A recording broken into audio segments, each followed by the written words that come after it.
I think there's actual videos of the rocket ship going to the moon to literally prove that we live under a dome and to see how stupid people still are. I think this is a test. It is literally a test to see how conscious we are. Every astronaut who's ever seen Earth from space came back a completely different person. So why does Christina appear like she's describing her Starbucks order every time she's on stage? And as many of you know, I've been watching this Artemis 2 mission to the moon from the beginning, and there's this press conference that took place the day after splashdown where Christina, she's all up there gesturing around, totally relaxed, casual as anything, only to begin walking rehabilitation 1 week after traveling around the moon. And I don't know, but like something seems completely off about it. It just doesn't sit right with me. And all I'm saying is that, like, I hope you're noticing what I've noticed. Did y'all see this? This is one of the astronauts from the Artemis 2 mission, and when she came back, this was her in that first interview walking around. I think that was like less than 24 hours after the whole mission that they had. She's on stage walking around, talking to everyone, acting perfectly fine, okay? Then on the bottom, you have something 7 days later where she's all of a sudden forgetting how to walk, all of a sudden not having balance, all of a sudden forgetting how to do basic things. 7 days after the video of her talking fine, walking fine, everything fine. So how does that make any sense? Again, how does that make any sense? We're in the first picture above, right when she got back from Earth, from her so-called Artemis 2 mission to the moon. Okay, talking fine, press conference, walking. She was even running to meet her dog, everything fine. 7 days later, she's now forgetting how to walk. She now doesn't know how to keep her balance. I mean, does this not add up to y'all? To those of y'all that still think this is real, how does this make any sense? Like, can you please explain yourselves here?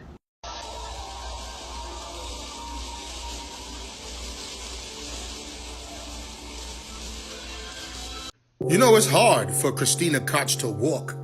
You know, she's trying to still get used to gravity after being in space for 10 days. Now, I don't know who the hell are these people next to her holding her up without even touching her, bro. Guys, you just don't understand how hard it is to walk on Earth after being in space with no gravity. Christina is finally getting used to that, even though she was walking fine when she came off the spacecraft or whatever it was. But now she needs help walking around, and these two people are there to assist her by helping her move without even touching her.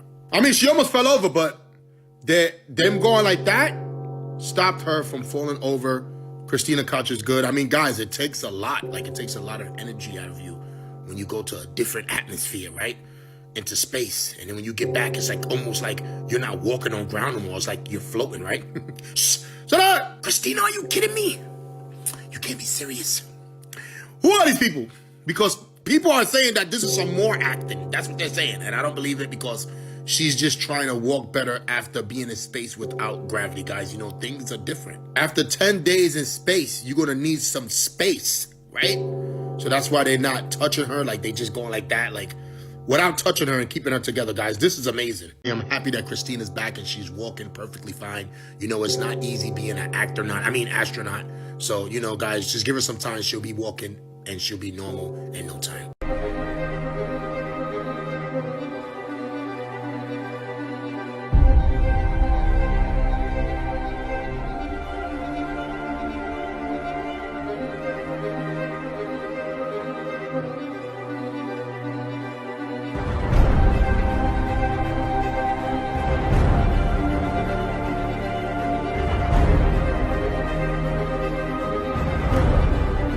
Another coincidence, guys, just like everything with this Artemis 2 mission. Did you know that lava is probably about, let's say, 2200 degrees Fahrenheit here in Hawaii? So why didn't they just decide to land the Artemis 2 pod in some lava to prove to us just how powerful that metal is? And think about it. Look, guys, I went to the moon. And just like that, it's so easy to deceive people. Don't be so gullible.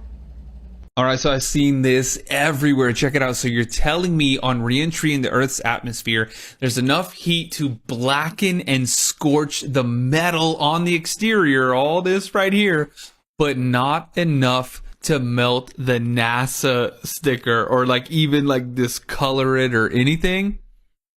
Come on, y'all. I don't know what's going on here, but that seems a little fishy. Oh, hell. So here we go, y'all. Check it out. It says the iron skillet, look up there, 500 degrees Fahrenheit. It's, you know, smoking and steam everywhere. Artemis 2, 5,000 degrees Fahrenheit, and just bloop. No big deal. Look. Oh no, not the iron ball, but just no problem there. It says during re-entry into Earth's atmosphere, the exterior of the Artemis 2 capsule, look, right there, reaches extreme temperatures, approximately 5,000 degrees Fahrenheit. But doesn't seem to do anything. No, water's just fine. 3 things about NASA going back to the moon that you need to look at, because once you see it, you really can't unsee it. Let's just talk about the first one, the parallel. You know I love paralleling movies to reality because we're kind of living in a movie. Remember the movie Fantastic Four? Yeah, let's look at that for a second, shall we? Same setup. 1 leader, 1 pilot, 1 scientist, 1 specialist, a 4-person crew going on a mission. 1 woman, 1 black guy. Like it's this. The comparison is so. But wait for this. The commander in Fantastic Four was Commander Reed. So what do you think the name is of the commander in Mission Artemis? Commander Reed. Same first name. Can't make it up. Speaking of names, let's look at the names of the 4 astronauts that went on this mission. You have Wiseman, Wizman, Clever, Club, Her, Christina Koch, not disrespecting anyone, Jeremy, Ram, me, come on, they're making fun of us at this point. That's me reaching, I get it. But also, it was April Fool's Day. That's timing. This all happens on a full moon, on April Fool's Day, and NASA has used April 1 before. In fact, in 2014, through NASA Astronomy Picture of the Day, they dropped a post that looked real, but, yeah, they were like, haha, funny, April Fool's Day. Then you've got footage where, to me, I've ziplined in Costa Rica, I've ziplined everywhere. It looks like the 4 astronauts are being ziplined right out of the rocket before it blasts off. We would also be remiss if we didn't thank the media, if we didn't thank the content creators, and if we didn't thank the world for just tuning in for a second and getting hooked on this mission. We were certainly hooked on this mission. When we came home, we were shocked at the global outpouring of support, of pride, of ownership of this mission. And really, I think at the beginning, that's what the 4 of us wanted. We wanted to go out and try to do something that would bring the world together, to unite the world. I'm sorry, you wanted to unite the world? Because you've done the exact opposite of that. No one asked you to go anywhere. All you've really done is pin people against each other because of your lack of evidence of actually going anywhere. There's actually far more evidence to prove that you didn't go anywhere. I watched this whole press conference and not once did they ever mention why they went and what they even accomplished. Besides the bullshit about trying to unite the world when really you've just caused more division. Because on a 24-hour live stream, you refused to point the camera out the window. You refused to put a 360 camera on the outside of the capsule. But we did that because we had been lifted up and supported to just go up there and be ourselves and just do our job. And we went into it thinking, it's not going to be perfect, but it's going to be good enough. It seems like it was good enough. It was good enough. All we ever saw was the 4 of you and the inside of a little capsule. A 10-day live stream in space, and all we ever saw was a floating microphone. Here's a little tip. Next time you're gonna go to space, show us space. 80% of the videos about this trip are all accusations and people that don't believe them. And they refuse to address any of these accusations and act like the whole world has become united by what they did. The whole world is calling it fake and calling them actors, and they refuse to talk about this. There is no evidence at all of any astronaut making a leap or a jump anywhere near a height commensurate with 1/6G possibilities. But if they were actually simulating EVAs on Earth, they would then need help with their bulky heavyweight suits and backpacks in order to achieve the visual effect of moving around easily in lunar gravity. So enter wire supports. This is a tried and tested way of relieving weight from performers or even flying an actor. Confirmation that wires were used is in the detail. Here in this Apollo 14 footage, you can see a ping, a momentary glint. This one is from Apollo 17 during the flag scene. You can see the ping at the top of the frame.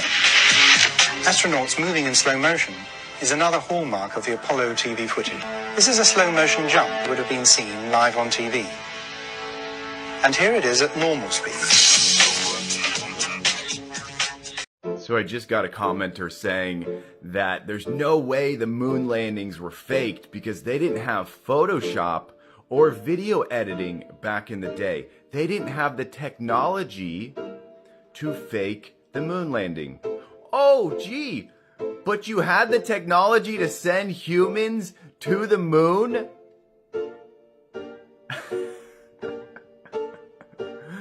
That is the funniest argument I've ever heard. Not enough technology to fake video, but enough technology to shoot a rocket into deep space, and put humans on the moon, drive a golf cart, hit golf balls. But no, not enough technology to fake the black and white videos. La la la la la la la la la la la yeah. Artemis 2 is completely fake. The truth is, the moment the rocket launched, the astronauts were already back on the ground. Everything you see in the videos, floating in zero gravity, walking in space, even the shaky helmets, is just green screen effects. Look closely, and the truth is shocking. Keycap 1, the astronauts' movements are stiff and unnatural. The so-called zero gravity effect is totally staged, and sharp-eyed viewers have already spotted hidden secrets in the props and setups. Keycap 2, the iPad, doesn't float at all. Every floating moment, every zero gravity scene is a visual illusion, completely manufactured for the camera. Keycap 3, even the splashdown footage looks like it was shot with a 1998 camcorder. Think about it. NASA can capture high-resolution images from 240,000 miles away in space. Yet their return to Earth video looks like a decades-old recording. It makes no sense. From the moon to deep space and back to Earth, the entire mission was packaged as a spectacular human achievement. But in reality, it was just a green screen show, a carefully orchestrated performance designed to fool everyone. NASA's historic Artemis 2 mission may have never really left the ground. This Associated Press video appeared on the New York Times website on April 12, 2026. It shows NASA Administrator Jared Isaacman greeting the Artemis 2 astronauts at a welcome ceremony in Houston following their historic mission to the moon. Watch what happens to Christina Cook's face. Her facial features are clearly visible here. Then her mouth disappears.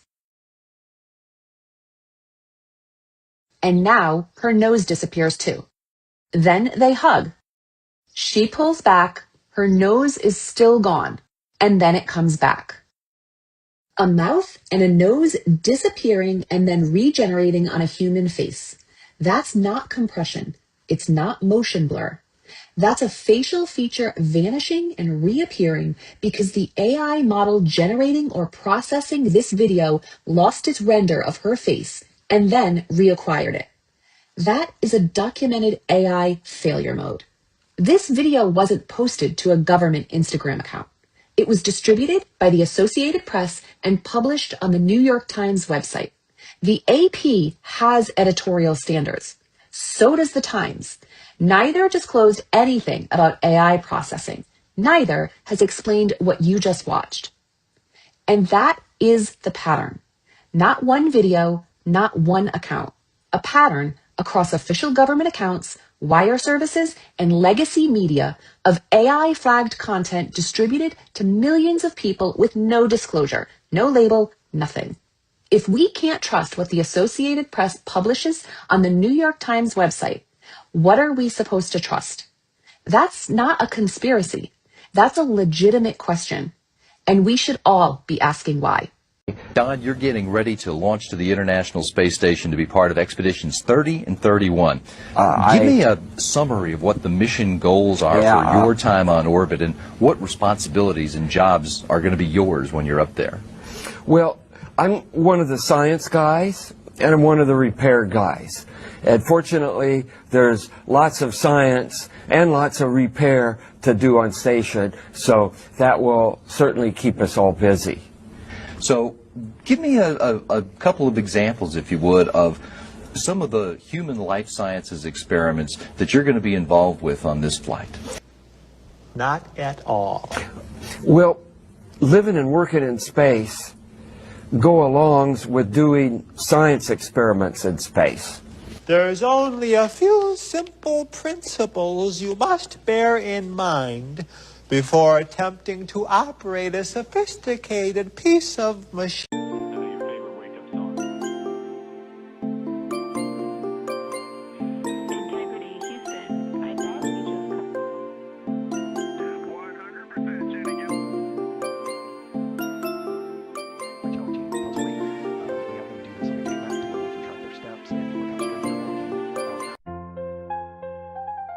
Yeah.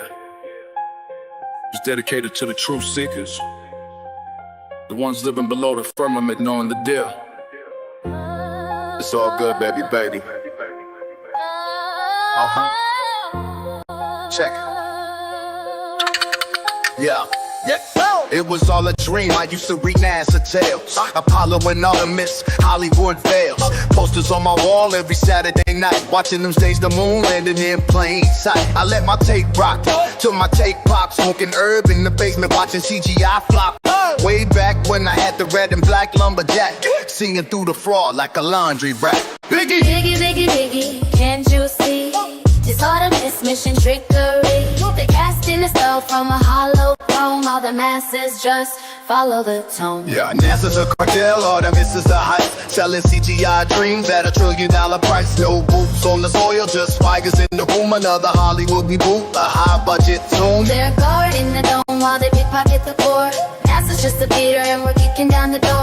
Nixon had a landline straight to the moon, but Artemis buffering, man, it's all a cartoon. The cool mocking openly, farcical and free, sex, magic, and parson, seeking out the glee. Luciferian doctrine, spells casting a hex. Mach 39 entry, check the numbers next. 6 million on the pad, witch doctor math. I see through the bends in the inflatable path. Check the wires, wake up. Check the flicker, take up. The screen is a cage and the tension is thicker.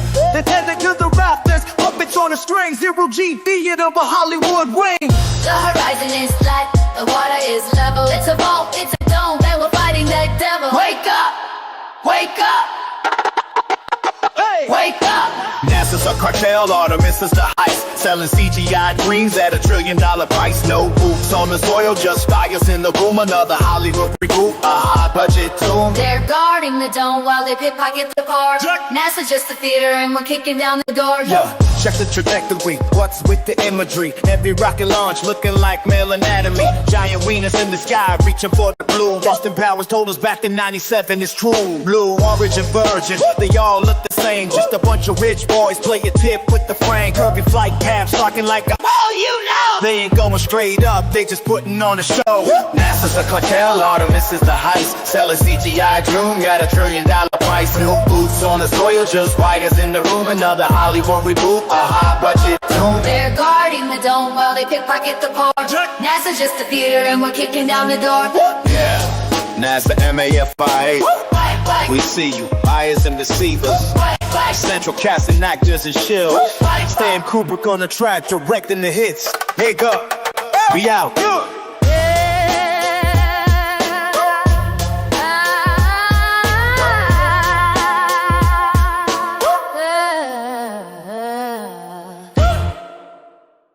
The flat Earth map dates back over 1,000 years. This map is credited to being created by a Persian astronomer. His name was Al-Biruni and he lived between 973 AD to 1048 AD. It's the official map of the United Nations and also the United States Geological Survey. It used to be present in many places before the creation of NASA and the Antarctic Treaty in 1959. Here you see it with Admiral Byrd. This map has been restored by Dmitry from Russia with suggestions of mine, Eddie Alenkar. Known by my YouTube channel Flat Earth Banjo, I asked Dmitry to include the Bermuda Triangle. and Point Nemo, a place deep in the Pacific where NASA buries rockets. Then Robert Tozzi, a professional mapmaker, came along and enhanced the map even more. There are many people now selling this map online, but if you could order it from my online store, I would greatly appreciate it. Visit my online store now and order one of the items. I humbly thank you.